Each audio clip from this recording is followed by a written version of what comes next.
అందరికీ నమస్కారం. రాష్ట్ర ప్రభుత్వం ప్రకటించిన రాష్ట్రంలోని స్థానిక సంస్థల ఉప ఎన్నికలకు ప్రకాశం జిల్లా మద్దిపాడు జెడ్పీటీసీ మెంబర్ స్థానానికి ఉప ఎన్నిక ప్రకటించకపోవడం దురదృష్టకరం. అదే రాష్ట్ర పంచాయతీరాజ్ కమిషనర్ దీనిపై చర్యలు తీసుకోవాలి.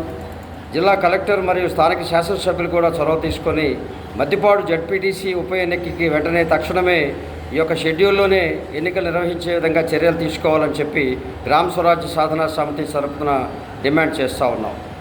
గత 2 ఏళ్లుగా మద్దిపాడు జెడ్పీటీసీ సభ్యుడు లేనందువల్ల ఆ యొక్క జిల్లా పరిషత్ నుంచి వచ్చే నిధులన్నిటి గ్రామాల్లో అభివృద్ధికి ఆటంకంగా మారింది. పంచాయతీరాజ్ చట్టం ప్రకారం పదవి ఖాళీ అయిన 6 నెలల్లోపు జరపాల్సినటువంటి ఎన్నికలు 2 ఏళ్లుగా జరపని ఎన్నికల సంఘం మరియు రాష్ట్ర ప్రభుత్వ చర్యలు దుర్మార్గం. ఇప్పటికైనా సరే నిర్వహిస్తున్నందుకు సంతోషం. ఇప్పుడు మద్దిపాడు జెడ్పీటీసీ ఉప ఎన్నిక ఈ ప్రకటించిన ఈ షెడ్యూల్లోనే నిర్వహించాలని చెప్పి రాష్ట్ర ఎన్నికల సంఘాన్ని గ్రామ స్వరాజ్య సాధనా సమితి డిమాండ్ చేస్తూ ఉంది. అలాగే జిల్లా ఎన్నికల అధికారిగా జిల్లా కలెక్టర్ గారు కూడా తక్షణ చర్యలు తీసుకొని ఉప ఎన్నిక నిర్వహించేందుకు తగు చర్యలు తీసుకోవలసిందిగా గ్రామ స్వరాజ్య సాధనా సమితి డిమాండ్ చేస్తాం.